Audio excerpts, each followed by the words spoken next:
దేవుని నామమునకు మహిమ కలుగునుగాక. అనుదిన పరిశుద్ధ గ్రంథ పఠనము. నవంబర్ 25. ప్రార్థన. దయగల తండ్రి, కృపగల దేవ, పరిశుద్ధుడానికి వందనాలు, స్తోత్రాలు. గడిచిన దినములని నీ కృపలో జ్ఞాపకం చేసుకుని మరి ఒక నూతన దినము మా జీవితాల్లో ప్రవేశపెట్టినందుకు నీకు వందనాలు, స్తోత్రాలు ప్రభువా. ఈ దినం వాక్యము చదువుతుండగా నీ ఆత్మతో నింపి నడిపించండి. వినిన వాక్యము హృదయాల్లో నాటబడినదై అనేక మందికి రక్షణార్థముగా మార్చమని యేసుక్రీస్తు అతి పరిశుద్ధ నామంలో అడిగి వేడుకొంచున్నాను నా పరమ తండ్రి. ఆమేన్. కొరింథీయులకు రాసిన మొదటి పత్రిక 5 నుండి 9 అధ్యాయములు. 5వ అధ్యాయము. మీలో జారత్వమున్నదన వదంతి కలదు. మీలో ఒకడు తన తండ్రి భార్యను ఉంచుకొన్నాడట. అట్టి జారత్వము అన్యజనులనైనను జరుగదు. ఇట్లుండియు మీరు ఉప్పొంగుచున్నారే. కానీ మీరెంత మాత్రము దుఃఖపడి ఇలాంటి కార్యము చేసిన వానిని మీలో నుండి వెలివేసిన వారు కారు. నేను దేహ విషయమై దూరముగా ఉన్నను, ఆత్మ విషయమై సమీపముగా ఉండి మీతో కూడా ఉండినట్టుగానే ఇట్టి కార్యం ఇలాగూ చేసిన వానిని గూర్చి ఇదివరకే తీర్పు తీర్చి ఉన్నాను. ఏమనగా ప్రభువైన యేసు దినమందు వాని ఆత్మ రక్షింపబడునట్లు శరీరేచ్ఛలు నశించుటకై మన ప్రభువైన యేసుక్రీస్తు నామమున మీరును నా ఆత్మయు మన ప్రభువైన యేసుక్రీస్తు బలముతో కూడి వచ్చినప్పుడు అట్టి వానిని సాతానునకు అప్పగింపవలెను. మీరు అతిశయపడుట మంచిది కాదు. పులిసిన పిండి కొంచెమైనను ముద్దంతయు పులియజేయనని మీరెరుగురా? మీరు పులిపిండి లేనివారు గనక క్రొత్త ముద్ద అవుటకే ఆ పాతదైన పులిపిండిని తీసి పారవేయుడి. ఇంతేకాక క్రీస్తు అను మన పస్కా పశువు వధింపబడెను గనక పాతదైన పులిపిండితోనైనను దుర్మార్గతయు దుష్టత్వమునను అను పులిపిండితోనైనను కాకుండా నిష్కాపట్యమును సత్యమును అను పులియని రొట్టెతో పండుగ ఆచరింతుము. జారులతో సాంగత్యము చేయవద్దని నా పత్రికలో మీకు వ్రాసియుంటిని. అయితే ఈ లోకపు జారులతోనైనను లోబులతోనైనను దోచుకొను వారితోనైనను విగ్రహారాధకులతోనైనను ఏమాత్రము సాంగత్యము చేయవద్దని కాదు. అలాగైతే మీరు లోకములో నుండి వెళ్ళిపోవలసి వచ్చును గదా.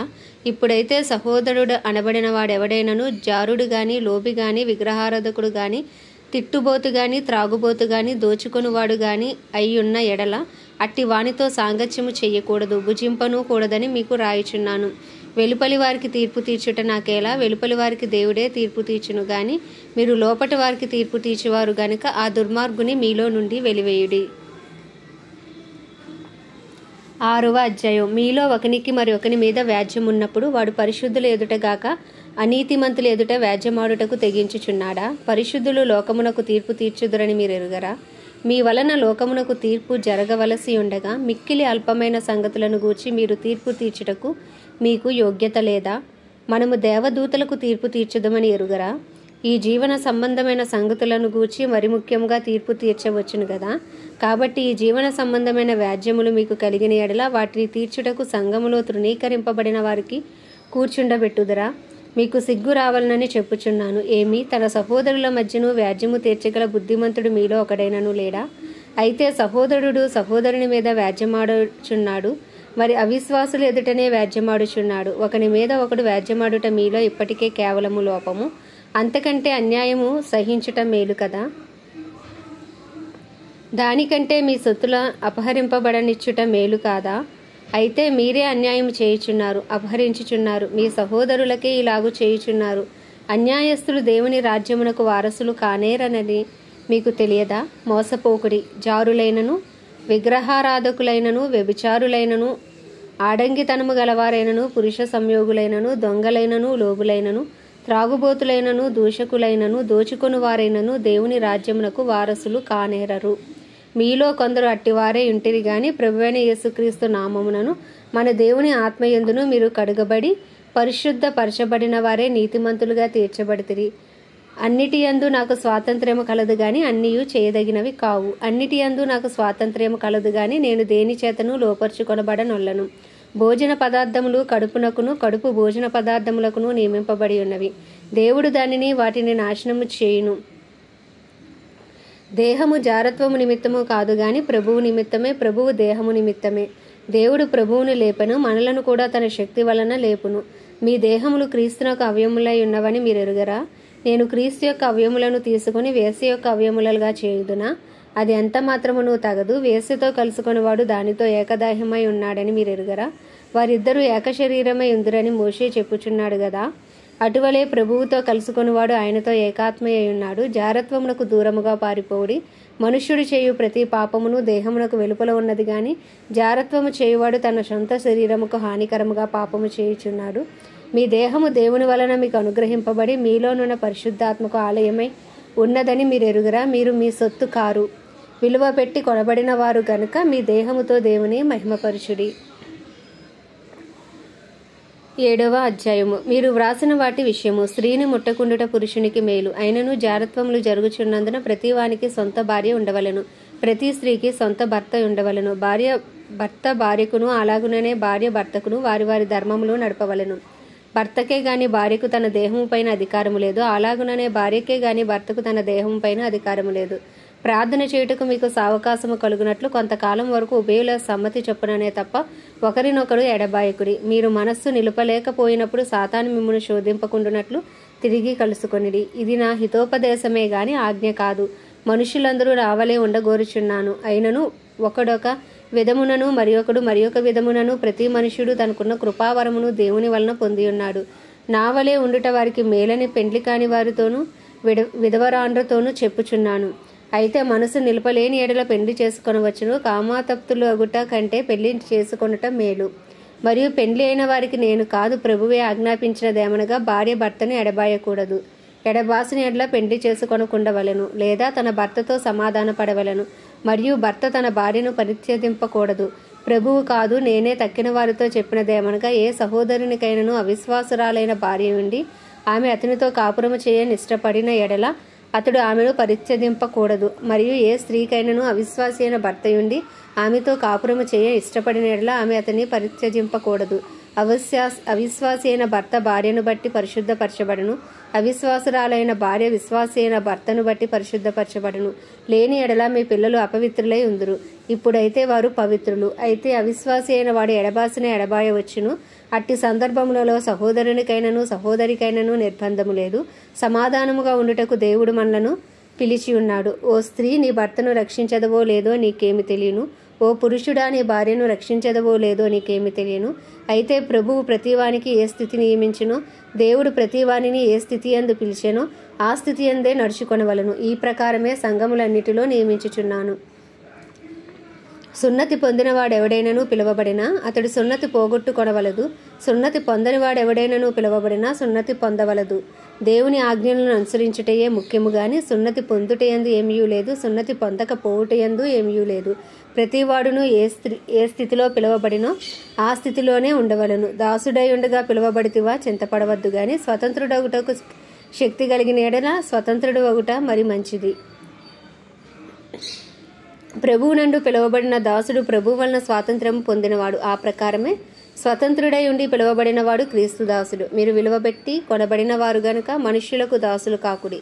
సహోదరులారా, ప్రతి మనుష్యుడును ఏ స్థితిలో పిలువబడునో ఆ స్థితిలోనే దేవునితో సహవాసము కలిగి ఉండవలను.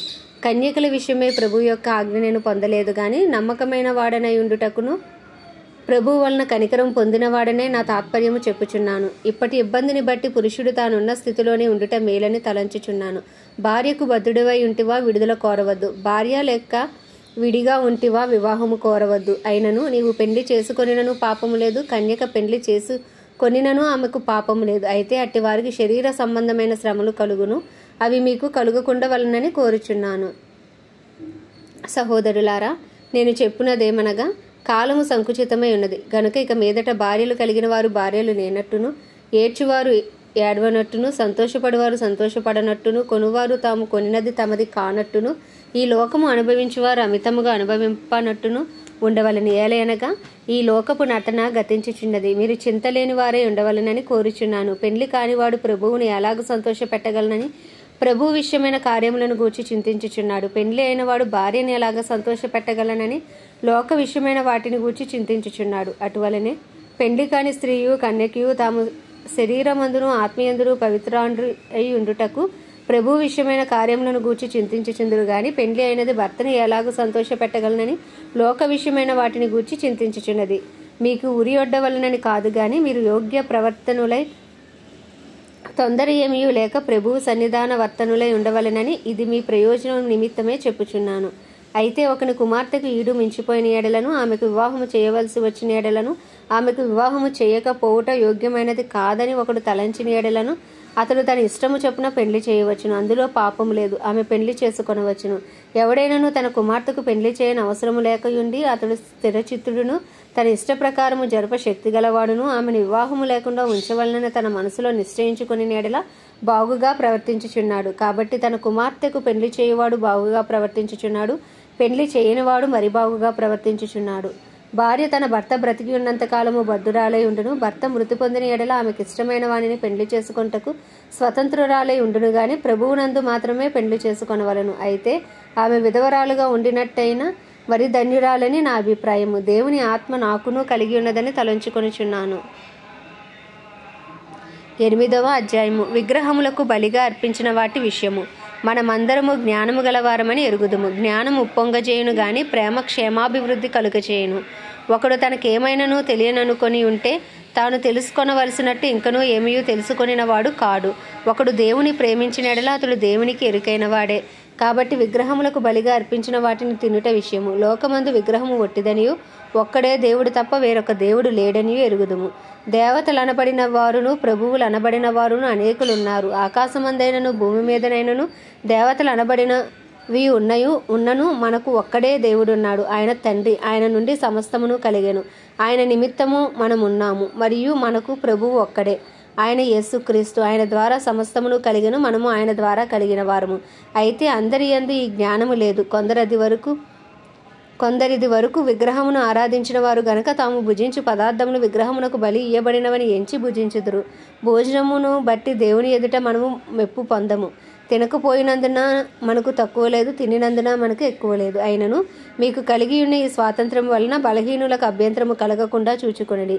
ఏలయనగా జ్ఞానము గల నీవి విగ్రహముల యందు భోజన పంక్తిని కూర్చుండగా ఒకడు చూచిన ఎడల బలహీనమైన మనస్సాక్షి గల అతడు విగ్రహములకు బలి ఇయ్యబడిన పదార్థములను తినుటకు ధైర్యము తెచ్చుకొనును గదా.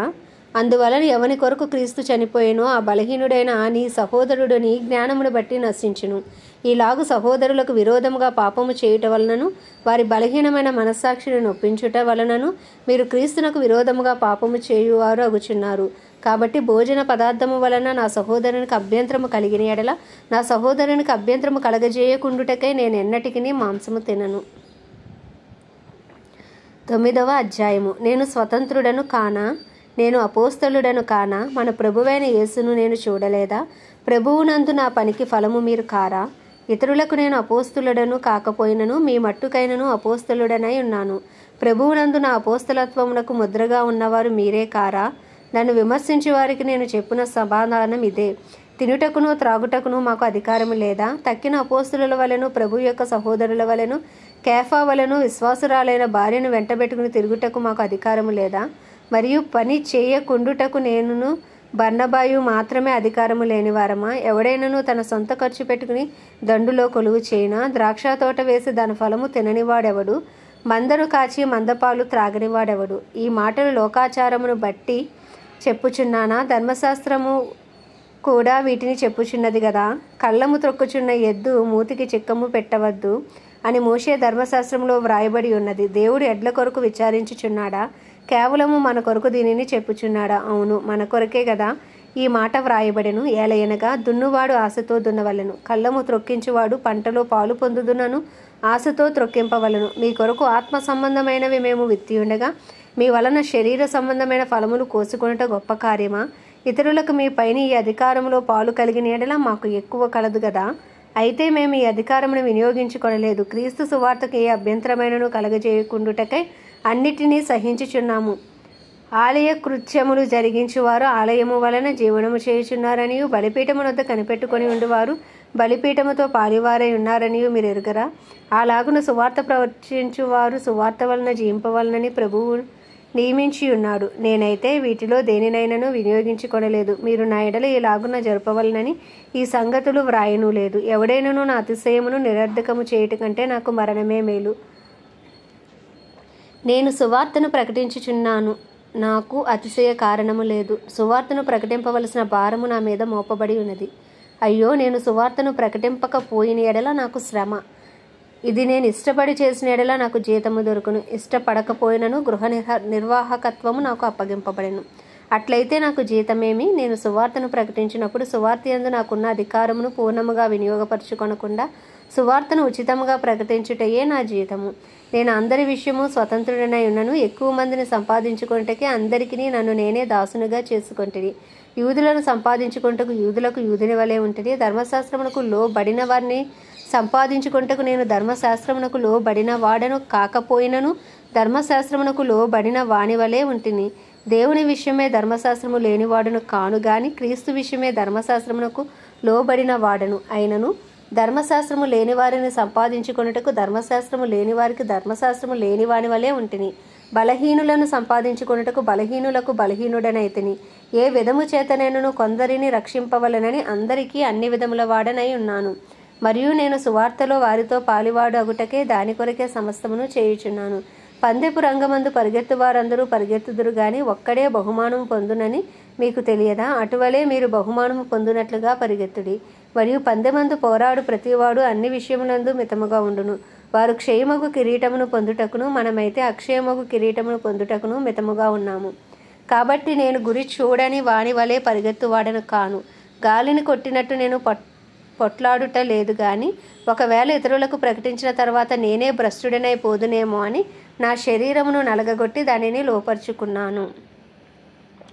ఆమేన్. దేవుడి పరిశుద్ధ వాక్యం మన వినికిడిలో దీవించునుగాక.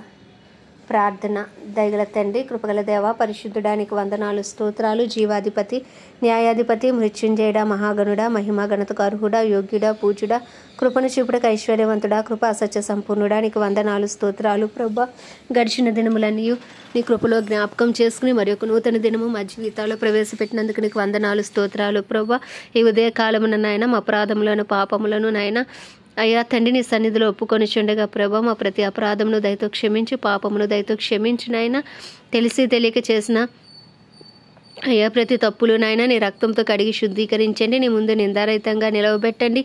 నీతిమంతులుగా మమ్మల్ని తీరుస్తున్నందుకు మీకు వందనాలు, స్తోత్రాలయ్యా. విడుగాక విసుగాక ప్రార్థించమన్నో, ఎడతెగక ప్రార్థించమన్నో, పట్టుదలతో ప్రార్థించమన్నో ప్రభా నాయన అయ్యా నీకే వందనాలు. అట్టి ప్రార్థనాత్మ మాకు దయచేయండి, విజ్ఞాపనాత్మ మాకు దయచేయండి.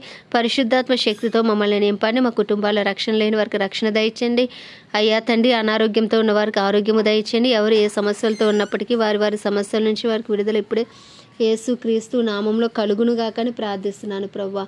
అయ్యా నీకే వందనాలు, స్తోత్రాలు, స్తుతులు చెల్లించుకుంటున్నాం ప్రవ్వా. అయ్యా దైవజనులందరినీ మీ హస్తాలకు అప్పచెప్పుకుంటున్నాం. దైవజనులందరినీ బలపరచండి, వాక్శక్తిని అనుగ్రహించి అయ్యా మర్మములను బోధించటకు కావాల్సిన జ్ఞానమును మీరు ప్రతి దైవజనునికి మీరు అనుగ్రహించండి. క్రైస్తవులందరినీ రూపాంతరపరచండి, నీ రూపులోకి మార్చండి, నీ చిత్తము అయ్యా నైనా నెరవేర్చమని ప్రార్థిస్తున్నాం ప్రభా. దైవజనుల కుటుంబాలన్నింటినీ రక్త ప్రోక్షణ కింద ఉంచమని ప్రార్థిస్తున్నాం. అయ్యా మా పట్టణాలు, మా ప్రాంతాలు, మా బంధువులు, స్నేహితులు, ఇరుగు పొరుగు అందరికీ నీ కృప కలుగును గాక, అందరికీ గొప్ప రక్షణ కలుగును గాక అని ప్రార్థిస్తున్నాం ప్రభా. భారతదేశంలో నీ చిత్తము జరుగును గాక, భారతదేశంలో నీ రాజ్యము వచ్చును గాక ప్రభా. ప్రపంచ దేశాలన్నిటినీ మీరు జ్ఞాపకం చేసుకోండి. వాటిని పరిపాలిస్తున్న రాజులను, వారి కింద పనిచేస్తున్న అధికారులకు అయా తండ్రి నీ కృపను విస్తరింప చేయండి. తెలివి, జ్ఞానం, వివేచన దయచేయండి. పరిపాలించుటకు కావలసిన జ్ఞానము వారికి యేసు నామంలో కలుగును గాక అని ప్రార్థిస్తున్నాం ప్రభా. అందరికీ అంతటా రక్షణ కలుగునట్లు ఇంకను సువార్థికులను లేపండి, అపోస్తలను, ప్రవక్తలను అయ్యా తండ్రి ఉపదేశకులను, కాపరును లేపండి ప్రభా. ప్రార్థించే ప్రార్థనా వీరులను లేపండి, రోధించే స్త్రీలను లేపండి ప్రభా. అయ్యా తండ్రి, పరలోకంలో నీ చిత్తము జరుగుచున్నట్లు భూమి అందంతటా నీ చిత్తమును జరిగించి నీ రాజ్యమును స్థాపించమని, మా ఎలా అపరాధం చేసిన వారిని మేము క్షమించిన ప్రకారం అపరాధములను క్షమించి శోధనలోకి తేక ప్రతి కీడు నుండి మమ్మల్ని తప్పించమని, ఈ దినమంతా మీకు ఇష్టలుగా జీవించే భాగ్యం మాకు దయచేసి దినమంతా మీరు మాకు తోడుగా ఉండి నడిపించమని యేసుక్రీస్తు అతి పరిశుద్ధ నామంలో అడిగి వేడుకొంచున్నాం మా పరమ తండ్రి. ఆమెన్. ప్రభుయేసు రక్తమే జయం, ప్రభుయేసు వాక్యమే విజయం, ప్రభుయేసు నామంలో సంపూర్ణ విజయము కలుగునుగాక. ఆమెన్. ఆమెన్. ఆమెన్.